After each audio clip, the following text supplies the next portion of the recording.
This holiday season, we all wish for hope and healing. Children and families who spend their holidays at the hospital deserve a reason to believe in first steps, in giggles, high fives, and hugs. For 150 years, Children's National Hospital has provided world-class care and groundbreaking research. Please donate today to help patients and healthcare heroes this holiday season. Visit childrensnational.org/holiday. That's childrensnational.org/holiday.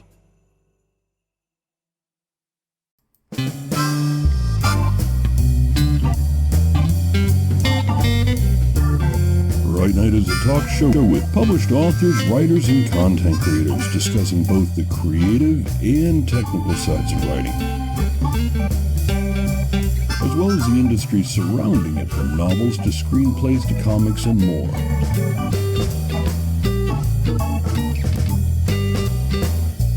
And now, here's your host, author Travis I. Sivart.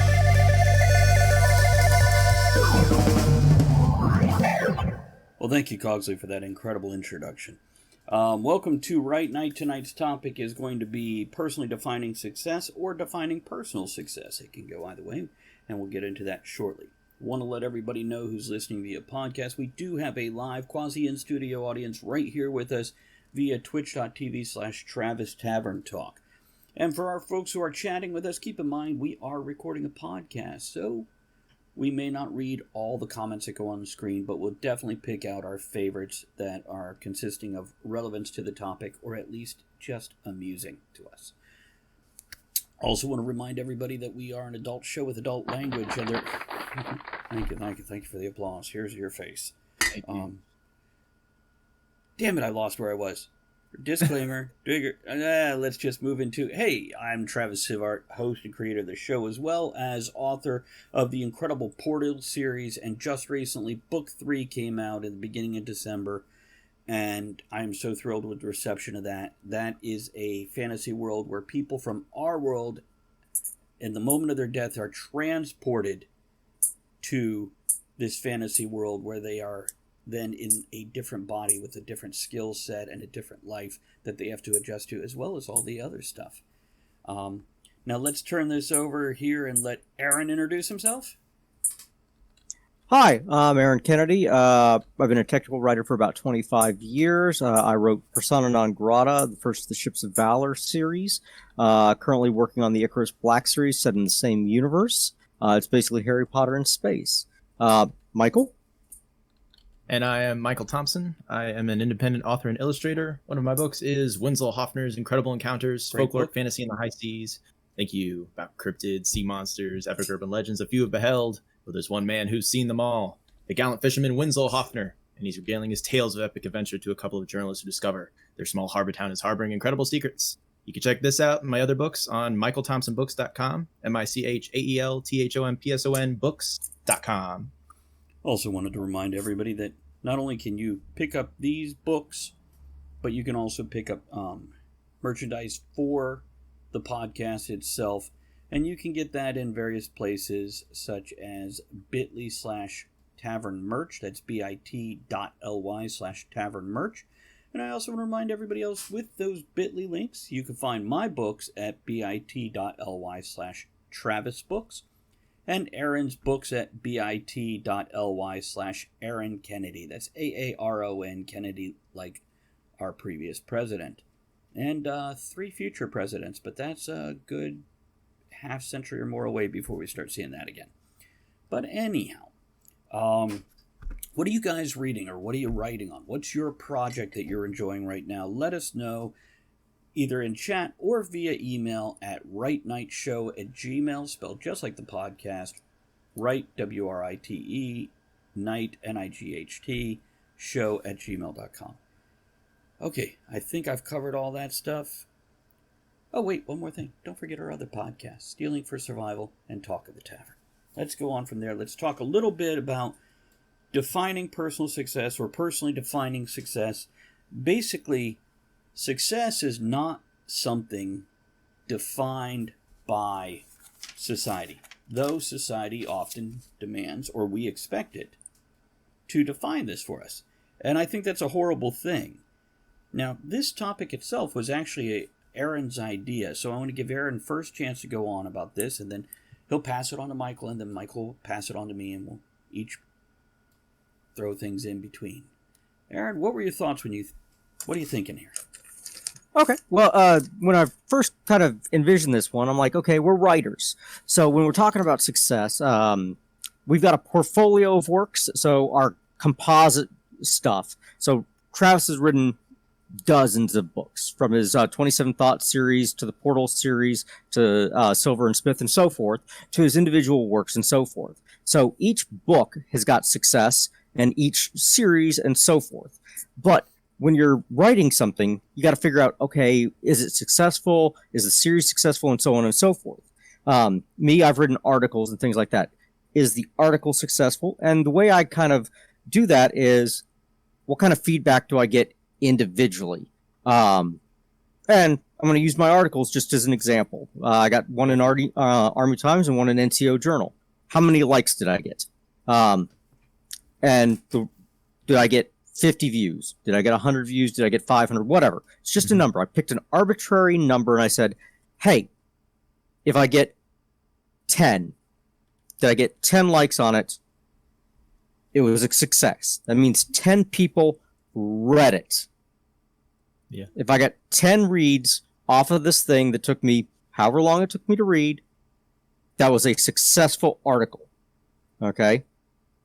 And you can pick anything you want. Just predefine it before you publish it. How many people read it? How many people commented on it? Something. But you predefine it. That way you got some measure of feedback that you can quantify. Okay? And it doesn't matter what it is. It's number of people that read it, number of people that commented on it. So your reviews, your purchases, comments on this show, number of downloads, number of views that we have while we're streaming it. These are measures of success, the metrics that you got. Persona non grata. I'm able to track it via KDP and things like that. There's the old saying that the average book only makes about $3,000 to $4,000 over the life of its sale. In the first year is about $300, so it's about 10 years to kind of recoup it. One book never really makes an author money. It's a series that does.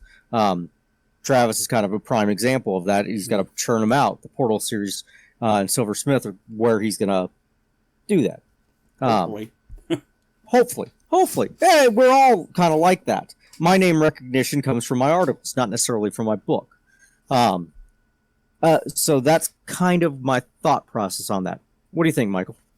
Well, I have a few comments before we move on before we totally turn the floor over to Michael, though. Michael, did you have any comments on what he said?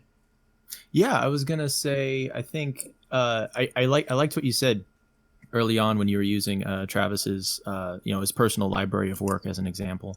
I think that is, I don't know if you guys like to do this. I sort of like display all my books cover out right now, and it's just it's like a neat way to have an artifact of all that time that you put into it, so you can look up and say, I like to keep a whiskey glass of my tears instead. Now, a glass, sir, a glass. A glass per book. Oh, a glass, sir, a glass. So I did have when Michael finishes his thoughts, I have a few comments or questions about your thoughts there. Sure.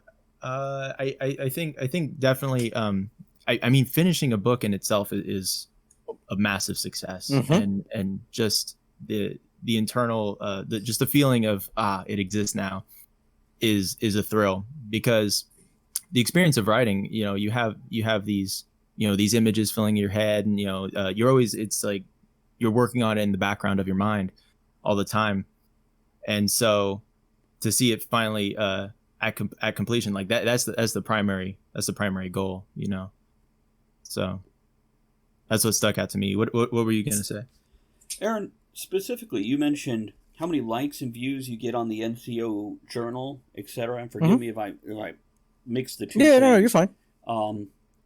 So is that an online thing then? It is. It is. See, for some reason, it makes sense, but it felt like with it being a military thing, it should be pieces of paper handed around instead of a digital format. And I don't know why I was stuck in the 90s.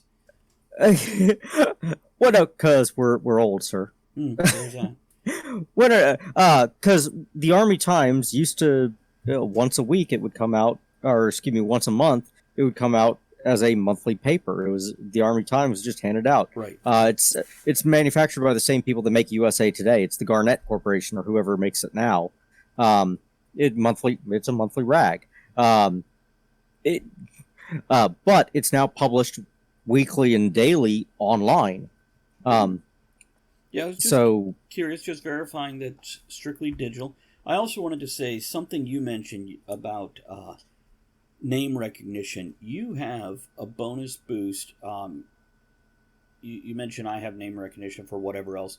Then you have being military, that gives you automatic cred with a certain group of people. That could be a very good audience to dip into.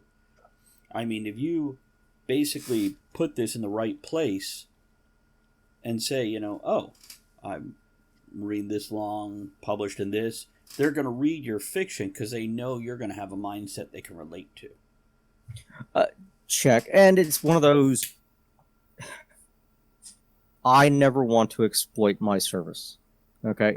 It's something I did. It's something I did. It's something I am, but I'm not going to exploit that because that's one, it's wrong. Different from exploiting, though. And, if you're part of a club, to go to your club members and go, hey, I did a thing, that's okay. And in no way, belittling the military to a club, just using a parallel. Oh, no, right. But there's a line there. And being excited about something you did is cool. Trying to profit off of it to your friends and family, it's a line you don't cross.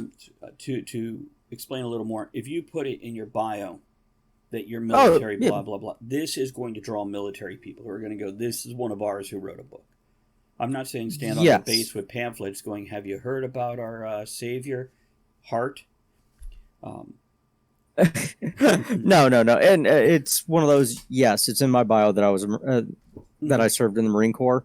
But it's not something that I go, because I was a Marine, you should read this book. No, there's a distinct difference. It's networking as opposed to pushing, is what I'm saying. Michael, what's your thoughts on the topic here? I think that the first thing that pops into my mind, and there's lots of like little successes along the way, like a perfectly crafted sentence. It's like it makes you feel great. But the number one for me barometer of success is just sharing the work with people, and then seeing hopefully that it's impacted people.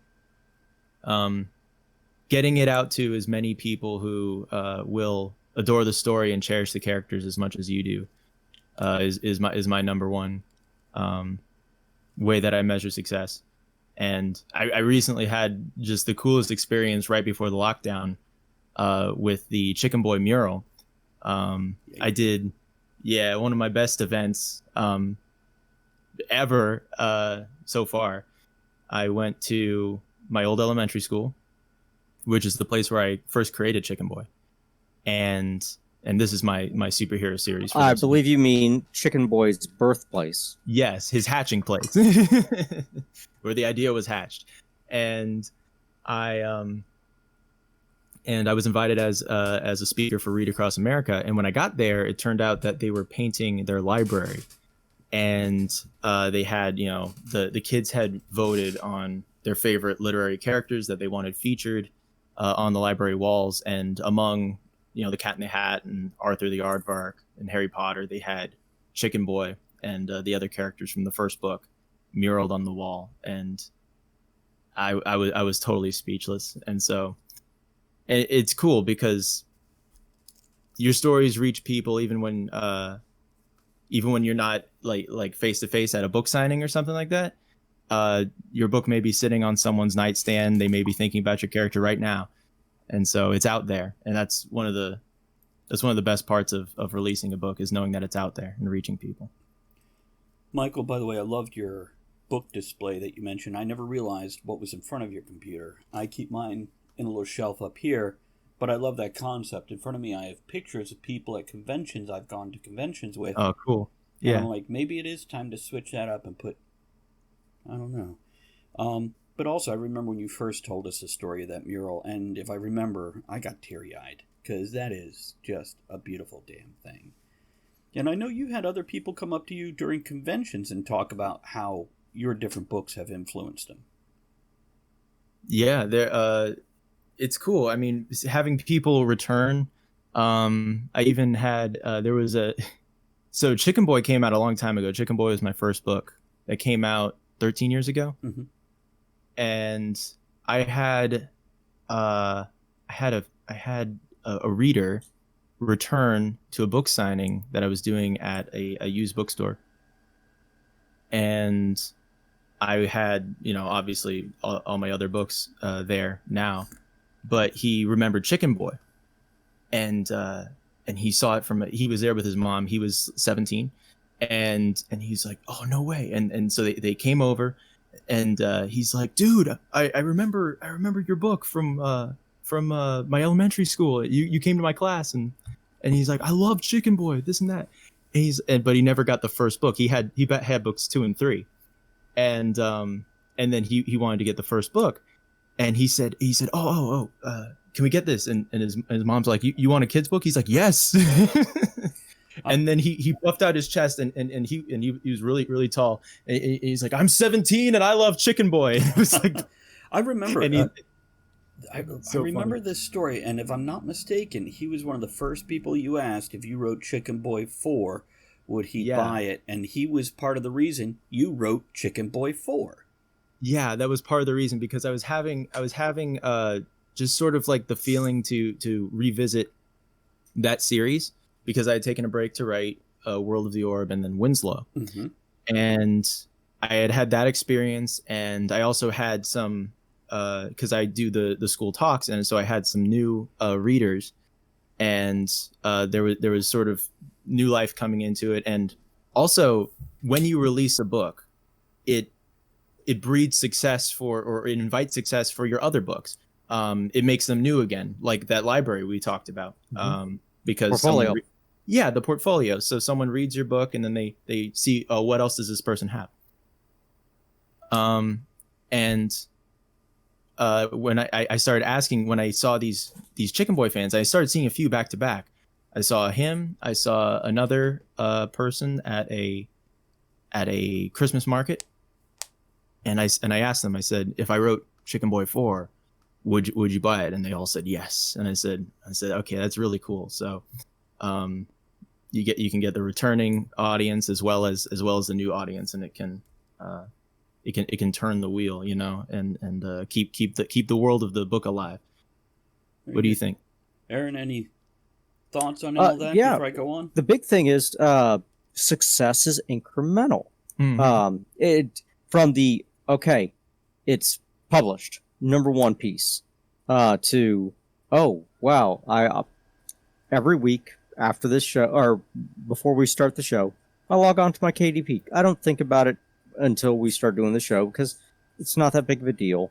But I log on to the KDP and I just take a look. Oh, I had a sale or I didn't have a sale.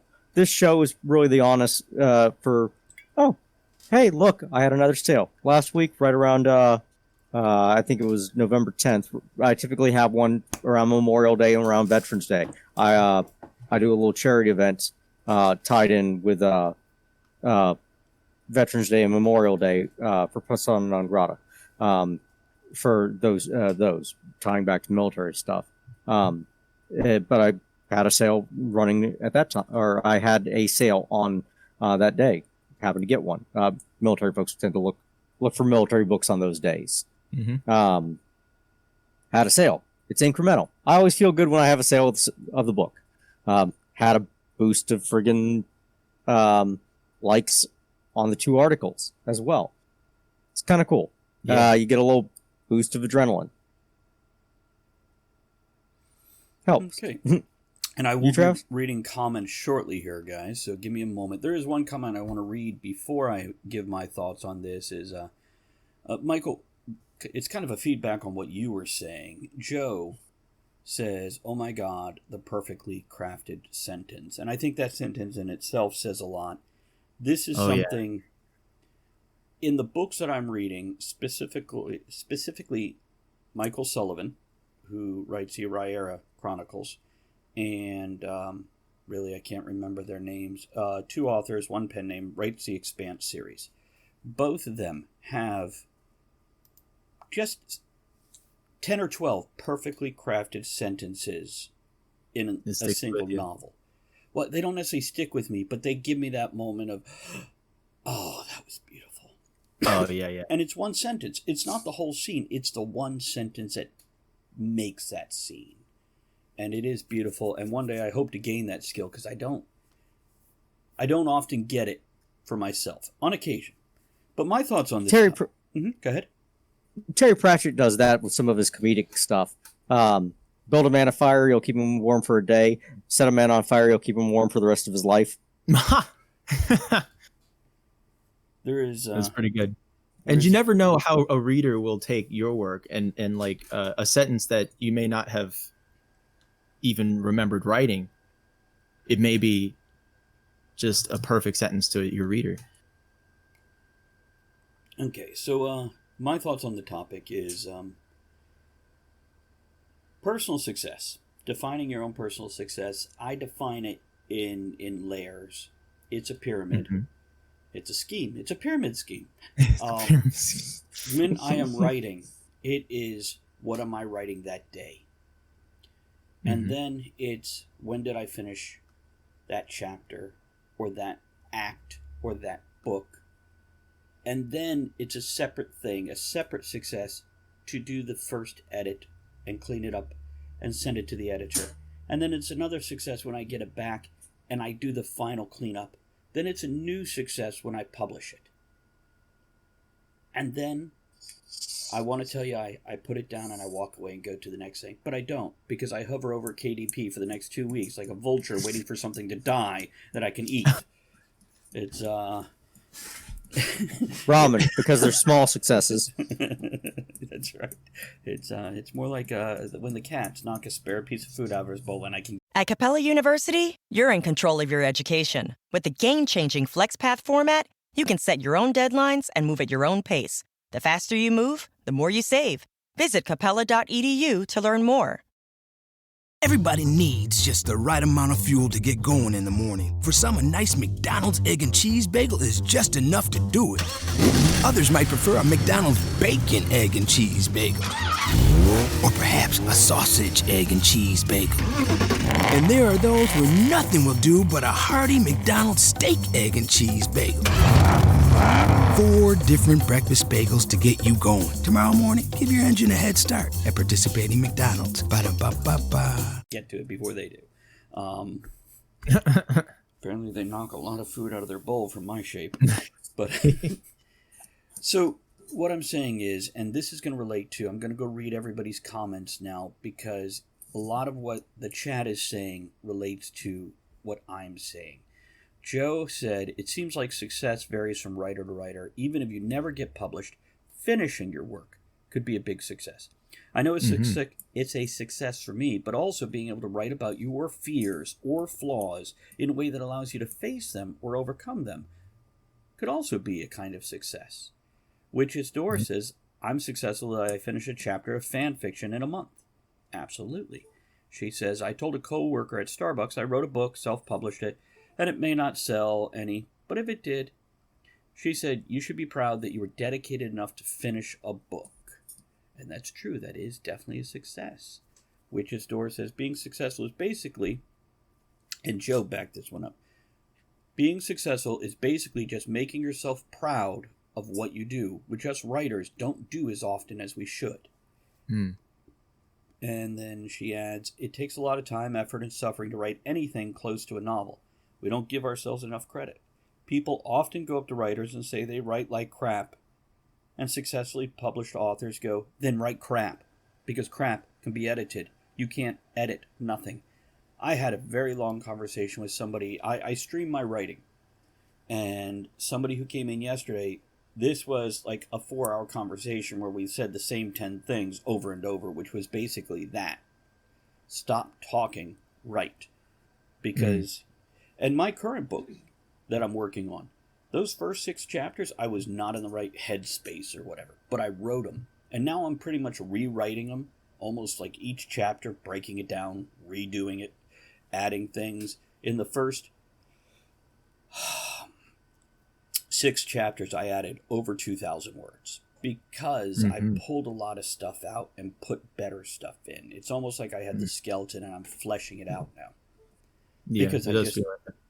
Now, I know by the middle of the book, I got on a roll. I did better. It usually flows, but it wasn't when I wrote this one. This is why it's been harder to get it out there and a bit more of a struggle. But the bottom line is, do it and take the success for the day. Take the success for that one perfect crafted sentence, that one chapter that you finished.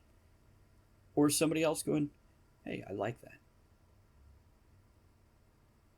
Any thoughts on that before we go freeform? I agree with all of that.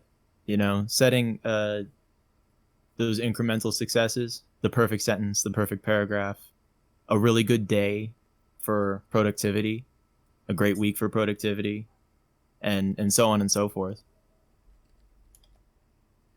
It's thank you, Joe, for your comment. That's funny. It's you know, that's something else. I've had people walk up to me and mention how their books have influenced or changed or whatever. And Joe made a comment about the 27 Thoughts series, which I've had people ask me why 27 Thoughts. But the first 27 Thoughts book I put out there, I have had people come to me and tell me how it changed their life. It helped them so much. It made a difference. And it's easy to forget those moments when people walk up to you and tell you that, because you want that feedback again. And it's hard to remember, as Michael, you mentioned, you don't know who has your book on their nightstand. Right. You don't know who it's helping right now that you'll never see, never talk to, never interact with, but it made a difference to them. And yeah, we all always want that constant feedback and that cookie saying we're a good boy or good girl. And it's important to find that satisfaction and level of personal success in yourself. And my mom really enjoyed your 27 Thoughts on Enjoying Life book and became aware of it because of your YouTube video where you sat and read it, and she thought that it was, and you just had a really cool and calm way of reading it, and so she went and bought it. That was what made her go and purchase that, and she really likes that book. And by the way, I think it's still free on Amazon. It was perma-free, which I expected it to be removed from that because of certain things in place in Amazon, but they haven't done it yet. So it is still free as of this afternoon. Because, like I said, I'm a vulture sitting on top of my KDP. Checking. By the way, for those that don't know, KDP is Kindle Direct Publishing. It's basically where you go to publish a book on Amazon. In case anybody's like, I don't know what that is. So what are your personal goals for success right now, Aaron? You got anything set up? How are you gauging that right now? And then Michael, personal goals right now is get friggin' Icarus Black 1 completed. Of course, that said, friggin' finishing up a marketing course. I got 4 weeks left on that before I can. So, yeah. How much of that marketing course is helping you plan how to do that book? 20%. So you're getting a reasonable amount of stuff that you're like, I could apply this right now. Oh yeah, absolutely. Nice. I'm as frequent viewers know, I'm constantly doing something. As Travis and Michael have discovered, I'm always doing something. Whether it's Doctor of Business Administration, my current friggin' doctoral program to tradesman stuff or otherwise. He's But typing his book with his toes. hey, I'm trying to. It's crap, but I'm trying to. But as long as you got writing crap, you can edit crap. Yeah, it's it's a good program, and I actually wrote the last paper in the course actually was in regards to Icarus Black, which helped some of the stuff and regards to niche marketing and things like that. Fantastic. Which was nice. So I was able to get some thoughts in regards to that, which helped.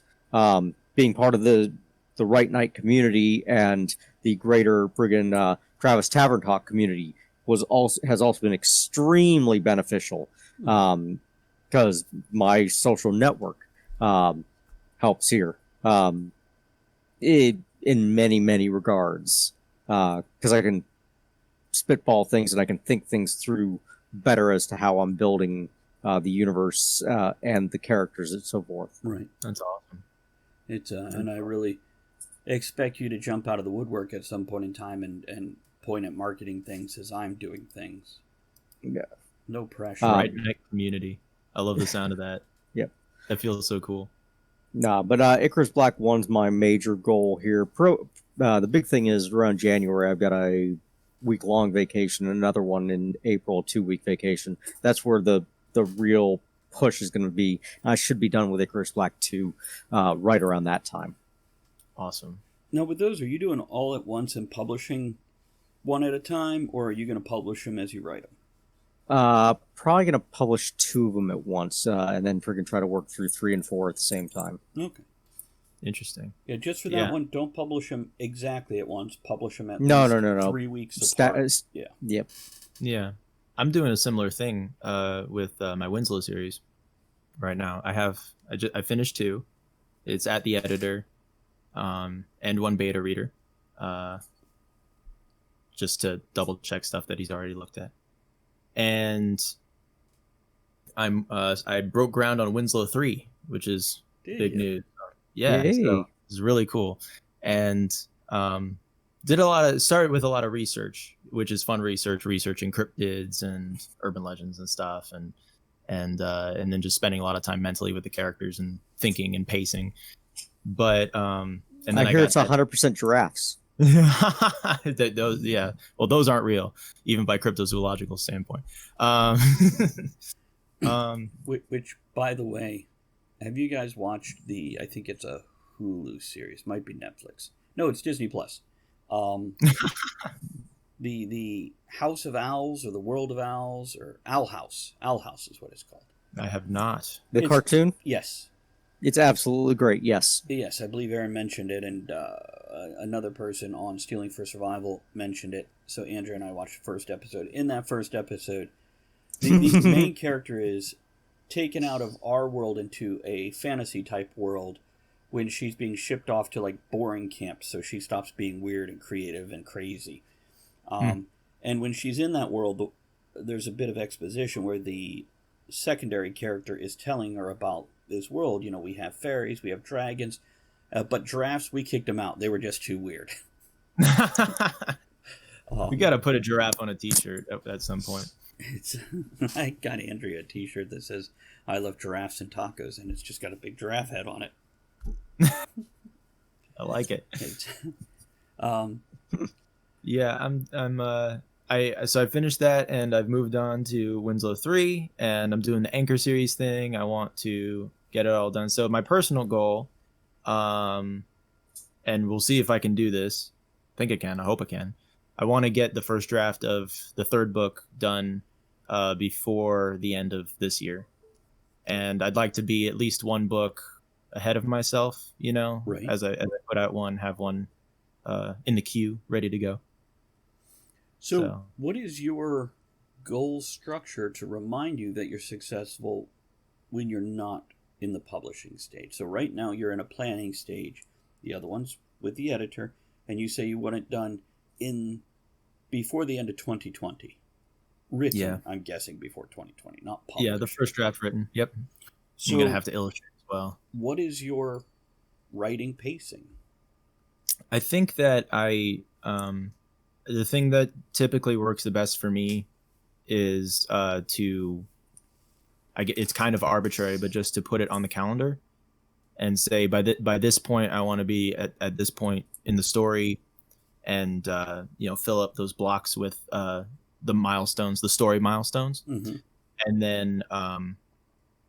and then as I get to a week, I sort of assess where I am and what small goals will sort of lead to the big goal, and then scratching off those small goals is as you achieve them is that cathartic sort of feeling that keeps you going. Be like, okay, we're getting somewhere. So What about it's you? the way to What goals motivate. are you holding up that you're allowing yourself to say that's a success? Yeah. It's like trying to drain the ocean with a spoon. You look at the spoonfuls, you don't look at the ocean. And Aaron, I stole that from someone. I don't remember where that quote comes from, but they called. They want their spoon back. never. Now, what about you, Aaron? When you're writing Icarus Black with all these other things on your plate, how are you setting up your small successes along the way? What is your breadcrumb trail of success? Big thing is, have I defined outline goals? Icarus Black is defined as a series. Mm-hmm. So I've pre-staged it as it's 9 books. Mm-hmm. Yeah. It's got 3 arcs, 3 books each. All right. I've got an end. I know exactly how it ends. I've got the ending scene. It's written. I've got the beginning. I've just got to get A to Z. Right. It's at this point I'm just filling in the blanks, and it's one of those. All right, which book or which section of which book am I writing now? Have I got a scene here? Have I got a scene there? What have I defined here? What am I sliding into this slot? And is it going to work? Do I have to juggle this to here, to here, to here, to here? And I'm getting pretty close to having kind of a massive Bible set up to where it's working. Very exciting. It's working out pretty well. And that's going to be one of the very first stages. The general outline of 1 is set. 3's ending is pretty set in stone. Mm-hmm. 9, it ends. It's going to surprise you. Yeah. What 9's pretty. The way 9 ends is the way 9 ends. Death of the universe. No. Death of the universe. Hey, spoilers. Nah. 9 is the way 9 ends. But between there and there, you got your ride. On your journey, yeah. We go on our journey. It's like you got a puzzle and you have those edges, right. You're Everything's and it's just one of those. Okay, I've got to find the pieces that fit and make it work for this character. And I'm getting close. I'm getting real close, and there's certain. I've got not only the protagonist, my narrator, but all the supporting cast are fitting into place. I think I've got a good antagonist, and I'm trying to build it to where our villains are realistic. Mm. And I'm getting close. Okay. Magnificent. So to kind of start the wrap up from this, one thing that I'm hearing or seeing in this conversation, and this is something a lot of people, when they start writing, they're unsure of. Am I doing it right? As I talk to you two and include my own thoughts, we have very different ideas of how to lay out, how to plan a book, how to write a book. Aaron's got this superstructure that he's building on top of. Michael is doing heavy research and spending time with his characters. Those were his 2 key points that I picked out of the conversation. For me, I've got this multiple ongoing series that I'm popping back and forth from book to book, and I lay it out as in like a 1 to 3 sentence breakdown of Act 1, Act 2, Act 3, and then I take those and separate them into essentially chapters that I have a word goal for each chapter to keep the pacing.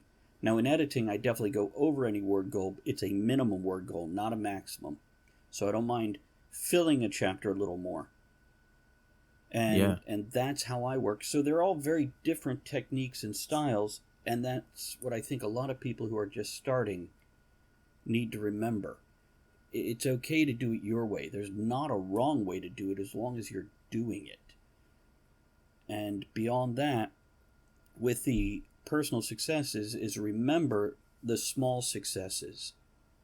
Every time you accomplish something, whether it's you wrote today and you got your 200 or 2,000 or more words, or you cleaned up something, or you planned something, it's all a success. And it's important to allow yourself to feel that. And once you're done, it's important to remember you're still having little successes, even if you're not writing the next book, because somebody else is reading that at this point. And like Michael with Chicken Boy, where he was looking at book 4, maybe not, and somebody came back and bought book 1. So this is a quick reminder of all your successes. They're still out there and they're still happening, even though you're not aware of them. You guys got some closing thoughts on this? I love how you wrapped it up. You know, there's no wrong way to do it, or there's no right way to do it, but there is a right way with a W. Yeah, there we go. And that's right here on Right Night. Hey, Hey, away. I love it. Yeah. So go ahead, Aaron. Success is about being happy. So when you're kind of predefining some of these things, these are the things that are going to make you happy. They don't have to be big. Incremental is where I lead in with it. I'm going to be happy if I hit this. Now, you may be ecstatic if you hit this, but I'm going to be happy if I hit this. And you're like, oh, wow, I got 5 views. I got 5 sales. Now, it's all cool. I published it. I sold 5 copies. Holy cow. Not to family. I sold 5 copies, not to family. Just strangers. Yeah. Right. I convinced one person to take a bookmark. Oh, no. It can be anything. It doesn't matter what it is, but it's something that you've set a goal for and you accomplished. Yeah. Which is the real thing. And, and when Travis was talking about superstructure, it's one of those, sometimes my stuff's random, but it's like, okay, I figured out an introduction. I figured out the cold open for not only my villain, but my hero. Mm-hmm. Yeah. That's important. Because when we meet Winslow, his cold open sets his stage. That's the most important scene for Winslow. Mm-hmm. You don't get that right, you don't get the book right. Exactly. Yeah. And hey, that's what I got. Okay. I love it. So I want to thank everybody. Also remind everybody that if you do send us an email, we may read that on air. We do have the mailbag that we go through. And you could do that at rightnight@gmail.com. That's WRITENIGHT show@gmail.com. You could even send in if it's your birthday or somebody else's birthday that you want to hear it shouted out on air. Let us know. And I also want to remind everybody, if you like what we're doing here, check out Talk of the Tavern, which is a little more adult and random, toast topics and tangents, and then Stealing for Survival, which is the fantasy role-playing game set in the world that Portals and the Downfall series are both written in. I want to thank everybody first and foremost for joining us and listening and viewing, whether it's on podcast or here on the live stream at twitch.tv/Travis Tavern Talk. But I also want to thank everybody who supported us in other ways, throwing bits such as Tracy. Thank you, Tracy, and others. Subscribing, picking up that merchandise, which we do have the new Christmas merchandise for the stream out there on the merch thing. And also hosting, rating, and those who join us on Patreon, such as Triple U and Ethan Strauss, as well as support us on PayPal monthly subscriptions, such as Musical Wizardry and Berta. And I think that's it. We're going to get out of here. Guys, have a great night, and we will catch you again next time.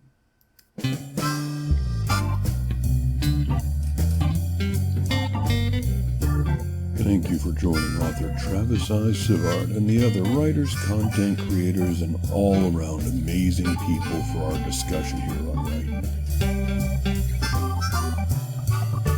Join us again soon, and until you do, make sure you create with passion, enjoy the journey, and remember, every night can be right night.